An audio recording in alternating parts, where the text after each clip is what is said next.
Yo, what's up, Dallas Cowboys State of the Union? We back again. First of all, we want to say Merry Christmas, Merry Christmas to everybody. and we want to talk a little bit about our Cowboys. As y'all can see by the shirt, we definitely won the East, so we repping the East. Uh, Basically cashed in our ticket for the playoffs, stuff like that. So we're gonna have a home game. Gonna be playing in the wild card round. More than likely against Seattle. More than likely, yeah, against Seattle. I think it's pretty much said and done.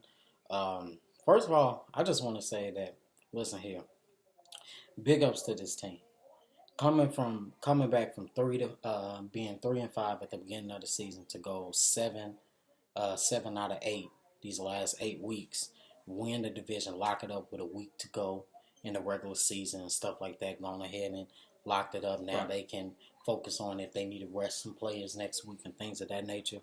Um, I just want to say, listen here, that's a tremendous feat. It's the first time in NFL history a team has won 3-5 and they end up winning the division.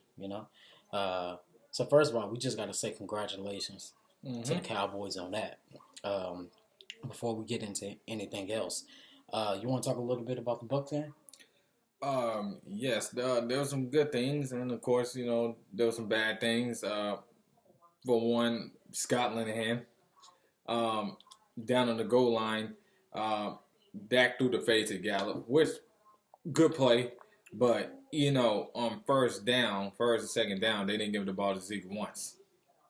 And it's kind of a current theme that I'm seeing is whenever we get down on the goal line, we go empty backfield in a shotgun formation.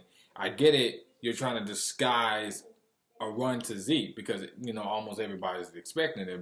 But when you don't run it on first down, okay, I'm okay with that. But then you don't run it again on second down. And I've seen this in the past where every time they get down the goal line, they go shotgun formation.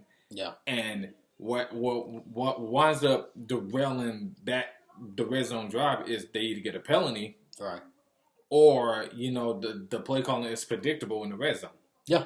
I would say it's been predictable. Of course, we know that Scott Linehan is not the most creative. Nope. I will say that what I have seen maybe in these last 2 or 3 games, I have seen him try to be a little bit more creative in the red zone, but I still think that they're overthinking it too much. Mm-hmm. Listen here, you got arguably the best back in the league. I'm going to go ahead and say it. He's the best back in the league. And Ezekiel, he's on the verge of winning his second rushing title. So yeah, second rushing title in 3 years. Already got a 1,000-yard season, second Pro Bowl he's going to.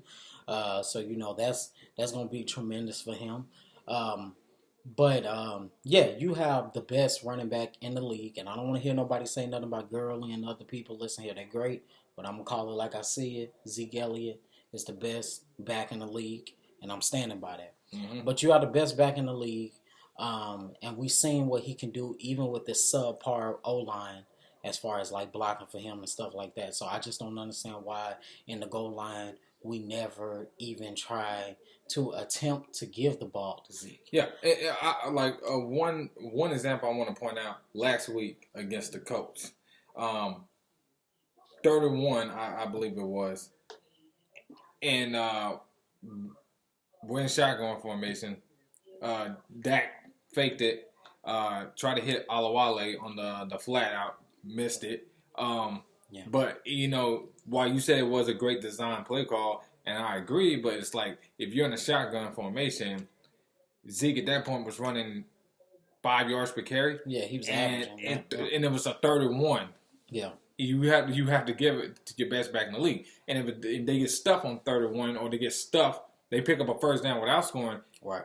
Then you can break out the design, quarterback runs, the design naked bootleg and stuff like that. But Yeah. I just felt like, and I told you this is they're too obvious with their play call when they don't need to be, and they're too cute with their play call when they don't need to be. Right. It's a current thing that I'm saying is people want to say, well, how do we fix these red zone problems? I'm gonna break it to you. I don't think it can be fixed as long as Linehan is the play caller. If we wanted to see it fixed, we would have definitely saw some improvement by now. The fact that they're still struggling in the red zone is a little bit cause for concern. And once you get in the playoffs, is you're gonna have these red zone opportunities. You're gonna have to capitalize more on them. Yeah, you're going to have to capitalize more. I mean, I want to say something about the Indianapolis game as far as that particular play you was talking about. I think that the public wouldn't have criticized Linehan so much had we not elected to go for it on 4th and 1 and try to run the ball. I think that's really what, if we would have just attempted to go for the field goal and get the easy field goal and put 3 points on the board, people still would have criticized Linehan for why didn't you get the ball to Zeke. But it seemed like it was a backwards play, because it's like when it was 4th and 1, everybody knows to sell out and stop the run. You have a 3 tight end set. It's the play call. You have one receiver. You don't attempt to do anything in misdirection or anything to spread the defense out, to make the defense not sell out to stop the run. And at that point, you already know you have a subpar O-line that, Zeke has struggled to gain momentum, especially in the red zone situations with this O-line. So with that being said, even if you was going to run the ball, that's fine, but why didn't you attempt to call a better play, maybe put 2 or 3 receivers out there or something, try to switch something up? Everybody already know when we go 3 tight end set, everybody already know we're trying to pound the rock. And that's another thing, good to add to your point. The pre-3rd and 1, they had the defense spread out.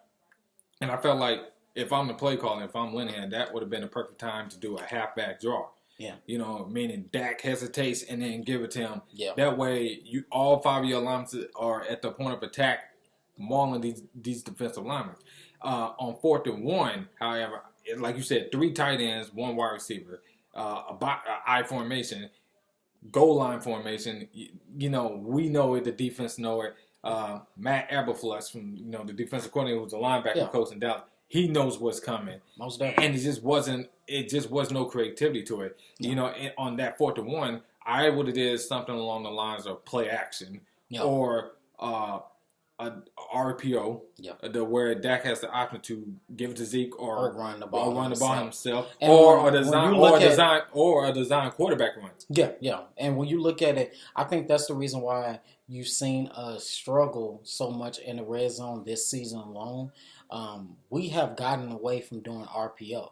It seems for some reason, I don't know exactly who it is. At this point, I'm taking Garrett out of the equation. I think this is a sure Scott Linehan thing, and he is trying to turn Dak into this pocket passer. Which he's not. He doesn't want to. He don't want to allow Dak to move around and allow Dak to use his legs. Dak is essentially a second running back on that field. And when he's able to run the ball, defenses have to account for that second runner. Because not only with Zeke, now you got to worry about Dak tucking the ball and running. And to your point, is the scheme, and people want to say, well, Dak, he's terrible at reading defense. Dak, he's terrible at throwing pass with anticipation. Well, I look at it this way: is if it's all about the scheme, and it's all about the player. It's all about the player fit in that scheme. Right. And in this scheme, Dak just doesn't fit in it. Nah. He's not a pocket passer. Now, don't get me wrong. He can make some throws from the pocket, but you're not asking him to make plays from the pocket all the time. Yeah. What you're asking him is to do what he does best, is be a dual threat. Meaning you can beat people with your legs, you can beat people with your arm. And I think that's a stat. We're like 13-2 when Dak has at least 1 rushing touchdown and 1 pass. We win the game 80%, 85% of the time when he has a rushing TD. And I feel like, a lot of these analysts have shouted out, from Bucky Brooks to Brian Baldinger to Louis Riddick, on ESPN, this play calling is very vanilla. It's like Bucky Brooks, I think he tweeted out, he said, I've never seen a coach underutilize a player so much. He asked around the league about Dak, and people said Dak's biggest strength, he's more dangerous as a runner. Yeah, that's he's more dangerous. And they're not utilizing. You got to think about this too. Like I always say, if you had about 7 to 8 design runs in your playbook for that particular game, all of a sudden now the defense has to respect him more, because it's like, okay, yeah, you can sell out and stop the run with Zeke. Then you either leaving Dak open, you leaving Amari Cooper open. You're gonna leave all these other receivers from Gallup to Beasley open, things of that nature. You're gonna leave a tight end, Blake Jarwin. And Dodson Schultz, yeah. You're gonna leave one of them open. So it's a lot of benefits that come with allowing Dak to run the ball. And so, I mean, this video is pretty much tight. I mean, we're gonna title this video, "Can the Cowboys make a deep run in the playoffs?" Because that's really what we're here to talk about. And I want to say this. I think that the Cowboys definitely can make a deep run in the playoffs. One thing about the Cowboys, if you notice this last 8 weeks with the 5-game winning streak, and of course they laid the riding goose egg last week in Indianapolis, and then they came back and won this Sunday against Tampa Bay. This team is so unpredictable, and people look at it and say, "Oh, they don't do enough. They don't do enough to win, and when it gets to the playoffs, this kind of play is not going to work."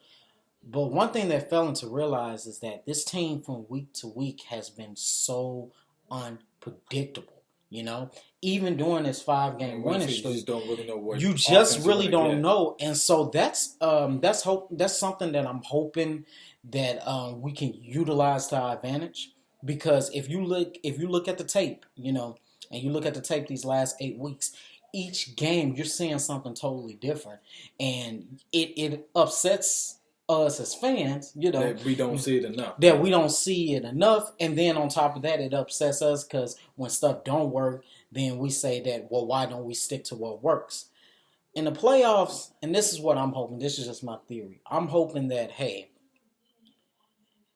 you are able to have enough mismatches all over these games where people are like, dang, we don't know really what to prepare for. Like, for instance, when we played Eagles the second time down here at AT&T Stadium, one thing that people did not account for was the utilization of our tight ends. Right. That was the first time this whole season that we really saw really big tight end play, you know? And when I saw that, I was like, this is something that could potentially work, you know? Of course, even in that same game, Amari Cooper had him a big game, and then all of a sudden, these last couple of games, he's been very quiet or whatever, what have you. So when you look at it like that, I'm hoping in the playoffs, hey, you can take all of this, you know, and create the perfect mismatch, you know, against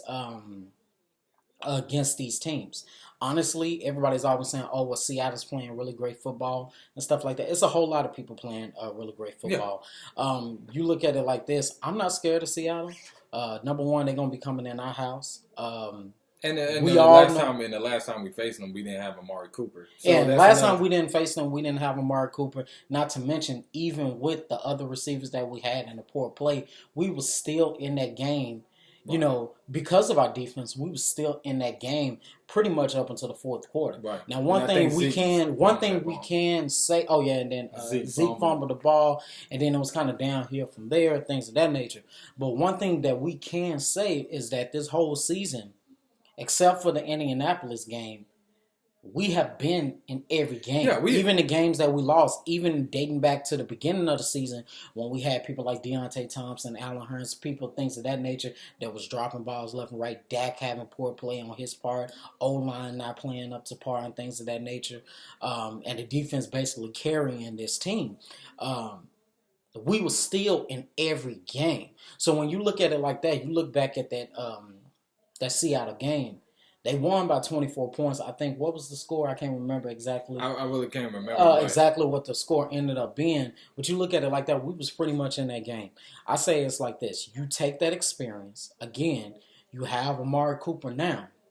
You know, I think that what they're going to do is, and this is what I'm hoping, if y'all keeping Amari Cooper kind of quiet these next few weeks and stuff like that, I'm hoping that it's a design plan in their head, like, hey, we're going to have Amari Cooper explode in the playoffs at the right time, and that is what's going to be the X factor. One good thing I saw in against the Tampa Bay game, that throw that Dak and Gallup just could not Yeah, they started connecting connect on this whole season or whatnot. They finally connected on it. Gallup came up big. I think he had about 3 catches for about 65 yards. Yeah, I look at it like this: is that touchdown pass to Gallup is where everybody complained what Dak doesn't throw with anticipation. Well, on this touchdown pass to Gallup, because I popped in all 22 before Gallup was able to get out of his break. That ball is already coming out of Dak's hands. Yeah. So not only is it accurate, but it gets right to Gallup where only Gallup can catch it. Yeah. So people want to talk about what Dak doesn't throw with anticipation. You just saw it right there. He's improving on a lot of his flaws. Yeah. To me, I think the Cowboys can make a deep run, but it's only going to come down to can they make enough big plays in the red zone. Yeah. I don't like their offense. They have no problem moving the ball. It's only the red zone where they stall. Yeah. Can they score enough to give this defense some run support? Yeah. I think if they can do that, I think they can make a deep playoff run. A lot of people are saying, well, we played New Orleans at our house, last month. Yeah. But if we go to the Superdome, it will be a different story. And look, Superdome is one of the hardest venues to play in the National Football League. Yeah. I understand that. But when you look at the formula, that some of these teams are rolling out against these high octane offenses like New Orleans, like Los Angeles, the LA Rams, like the Chiefs. Mm-hmm. You saw Baltimore do it. You saw Tampa do it to a certain extent against New Orleans. I think they was up 14-0. I told you after this win against New Orleans, it's like the blueprint is out on how to beat New Orleans. If you can how to beat high octane offenses that are high powered, they like to throw the ball, they like to get early leads. They like to get in the rhythm, and you seeing that blueprint come out. Like Baltimore did it against Kansas City. They almost won the game. They bled the clock out. They ran the football right down their throats, and Pat Mahomes can never really get on the field, but Kansas City was able to squeak it out in the end. Mm-hmm. The blueprint is out on how to beat these high octane offenses. Yeah. It's a formula you can win with as far as ball oriented time of possession offense, but you're going to have to score at the end of those possessions, and it's all going to come down: can the Cowboys score enough in the red zone? Yeah. They got to score enough in the red zone, and that's one thing that I hope with this next game against the Giants, because the Giants are not going to let it lay down easily, even though it's the end of the season and stuff like that. Again, they trying to put good film on tape. They're trying to, some people are playing for jobs and stuff like that. So it's going to definitely be another tough game. I love the fact that not only Jerry Jones, but also Jason Garrett and players, as far as Zeke and Dak, kind of reassured that, hey, this is going to be a regular game. We got kinks to work out. We got stuff to work out before we get to the postseason. This is going to be our trial game of what can we do, what packages can we put together, what splashes can we make in this game to kind of get it worked out. So it's almost like, you think about it, it's almost like a scrimmage game. Yeah, let's see exactly what works. Let's see what doesn't work. That way, come that next week when it's time to play Seattle. And I'm going to get to that in a moment, but finish your point. When it's time to play Seattle, we can have us a sure game plan. I also want to say this too. This defense has definitely got 20 times better since we played Seattle last time. Mm-hmm. Chris Richard is very familiar with that Seattle offense. I think that this defense is definitely getting its rhythm together.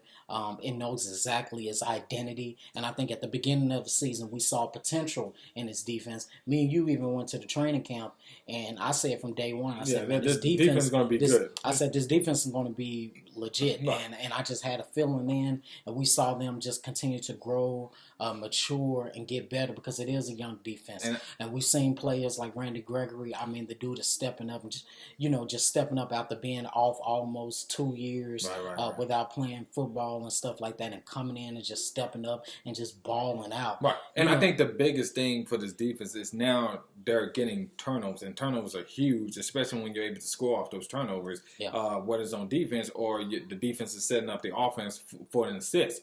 And you like the game against the Giants, you're right. That to me is going to be a scrimmage game. Knowing Garrett, he's probably not going to rest him. No. I think if anybody, I would say this: if anybody needs to rest, I'll say Zeke Elliott, but I say play Zeke Elliott for I say a couple series and maybe a couple of series.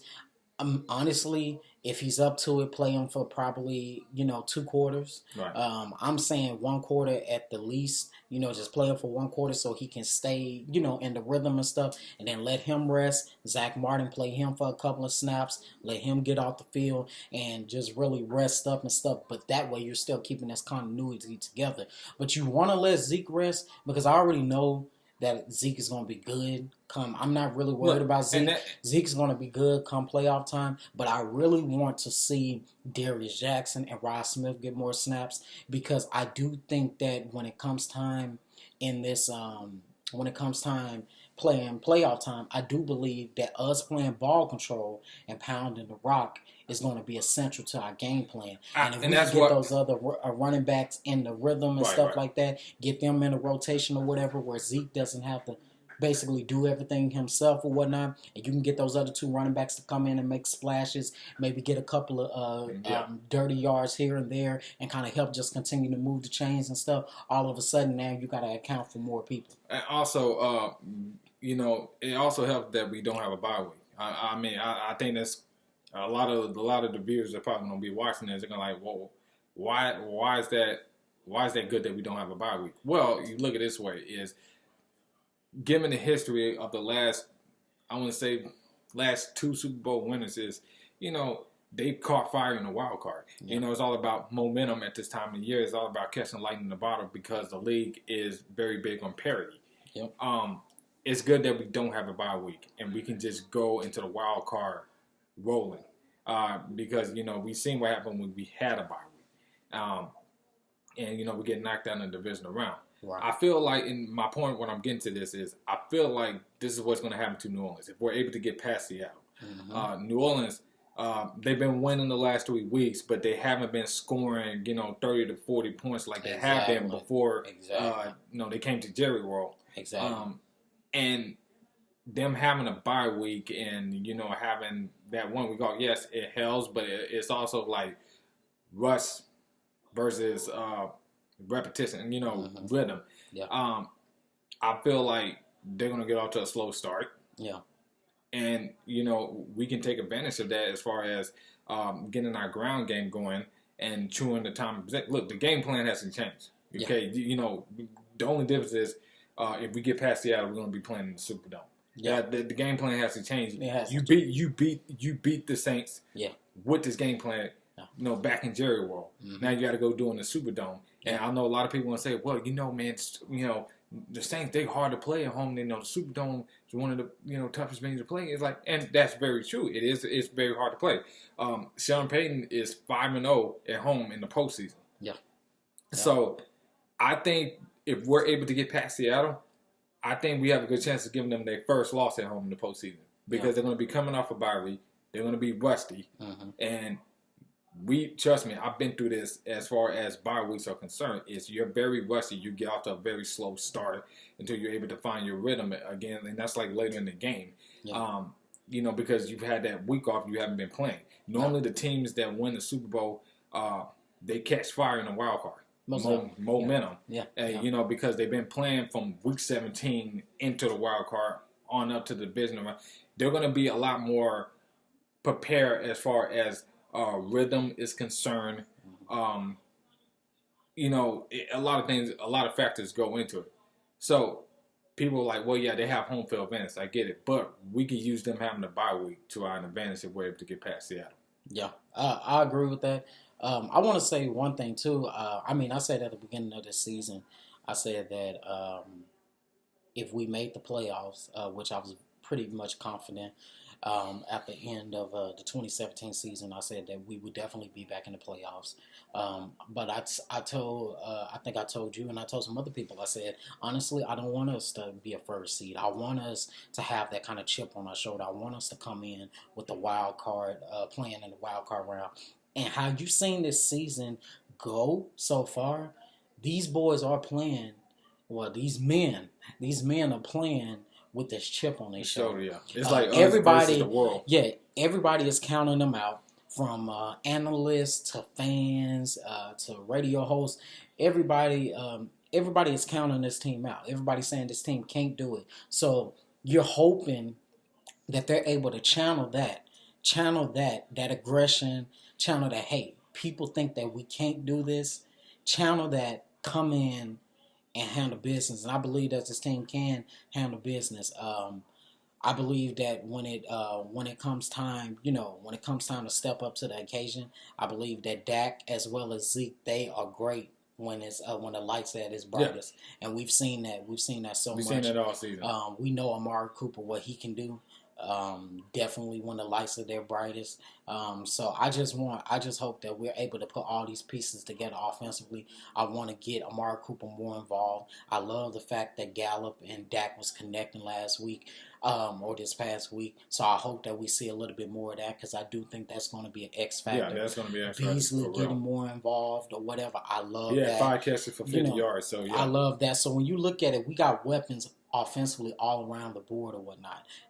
But I always tell people, you always hear the things. We're gonna get out of here in a minute, but you always hear the notion that Dak is playing bad or he's dink and dunk and game manager and stuff. First of all, a lot of it is scheme, and that is the reason why I hope that, despite what Linehan calls, I hope that Dak, Zeke, Amari, I hope they can band together and say, listen here, we're going to win in spite of coaching. But I mean, you saw a little bit of that last week. Dak calling his own number, and basically after the Colts game, he said, I gotta use my legs even when it's not called, and that was very telling to me, because what that lets me know is Scott Linehan is not allowing him to use his legs, so he's going to take the onus on himself to, improvise, and whatever happens. Yeah. So, not even just using his legs, but just like in the Eagles game when him and Amari decided to make that audible for Amari to do a go route instead of a stop route, and then that basically broke open the game. So when you look at it like that, I'm hoping that that's the kind of stuff that we can see in the postseason. Hey, listen here, at the end of the day, if you got a gut instinct, you got a gut feeling that you need to change up a play or whatever, the defense is giving you a certain look, go ahead, audible out. F what Linehan has to say. Basically take this offense to your own hands. If everybody can do what they can do, as far as Dak, again, I always tell people, I don't need Dak to be a hero. I don't need Dak to throw for 300 yards. I don't need Dak to be lobbing 40, 50-yard passes every 5 minutes. I just need him to manage the game. People always sit game there. Manager. Yeah. And that's not a bad label, especially for Dak at this point. He's only in his third year. So he's going to get labeled that because he is managing the game. He's not committing turnovers. No, he's not going to be the reason they win the game out of most weeks, but he's also not going to be the reason they lose a game either. Exactly. At this point in his career, he's only in his third year. Yeah, he's a game manager, and that's not a bad label because Russell Wilson was a game manager second or third year. And now you see Russell Wilson now. His downfield throws are accurate. I think you'll see Dak take that same trajectory. Oh, yeah. No, he's definitely going to get better. I have no doubt in that. But as far as for now, listen here. Make the plays when you need to make the plays. Manage the game accordingly. Don't try to be a hero. Let's play smart football along with elite championship defense, and I'm going to keep saying that this is a championship defense. Mm-hmm. They have been consistent since the beginning of the season. If we can make enough plays offensively and then allow our defense to do what they do, and if we can not make mistakes but manage the game accordingly, make plays when it's time to make plays, this team, the sky is the limit. But I think that a lot of people is going to be surprised. I have a really good feeling that the Cowboys are going to go for a deep run, just from everything that's happening and stuff like that, the intensity. And I just hope that they can continue to channel that. That's mostly what I'm looking for. Hey, can continue to channel the haters, the naysayers, people saying that you can't do it, and just go out there and play ball. Mm-hmm. And, one thing I noticed, even when we won, and I'm not going to even lie, I was getting kind of pissed off by Scott Linehan and some of the play calling against the Tampa Bay Bucks game. But even after that, and, we won the East and stuff, then you hear Cowboys fans sitting there saying, like, oh, well, we're just going to be one and done. It's like, at the end of the day, We don't know what's gonna happen. Look, in the it's but the playoffs. happy. The playoffs is like lightning in the bottle. Yeah. If you can catch lightning in a bottle and you're able to gain momentum, it's no telling where it can take you. I've seen this movie play out many times before. But we gotta, I would say, as fans, we gotta sit here and listen here. At the end of the day, I don't care if they win by 1 point, half a point, 10 points, 20 points. At the end of the day, I'm not counting stats. I'm counting W's. Okay, so as long as they can make enough plays to win the game, I don't care. All I want to do is win. You know, so you hear some fans, they get upset because, okay, we won, but we didn't win the way that they think we should win. We left points on. We should have beat Tampa Bay by by this point. This game should have been further. Listen here, everybody leaves points on the field. Everybody misses throws, all of that. So with that being said, at the end of the day, if they can make enough plays and stuff like that, that's all that matters. This is an ultimate team sport. This has got to be an ultimate team win all the way. We trying to go to the big dance. We don't care about gawky stats. Gawky stats ain't going to put a trophy on their shelf. Mm-hmm. Ain't going to put a number 6 ring on that finger. So with that being said, we chasing the bowl. We ain't chasing stats and nothing like that. So I think that Jason Garrett, that's what he's instilling in these guys. Here in his post press conference or whatever, he was like, you know, give this to Frank because we're chasing bigger. We got to get where we want to be. We're saying that it's no ifs, ands, or buts about it. This is where we got to be, and this is what we're going to do. And he kind of like when we won the division title back in 2014.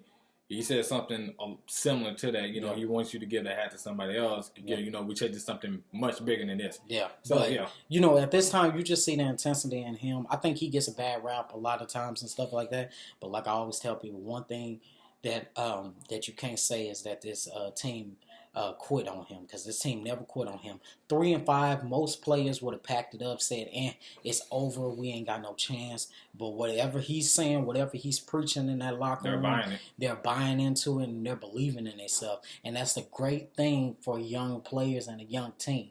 If they can find something to believe in and they believe in the coaching, it don't matter if it's play calling, it don't matter what's happening. They feel like they always got a shot until that clock hits 0-0-0. So with that being said, listen here, we chasing wins, all right?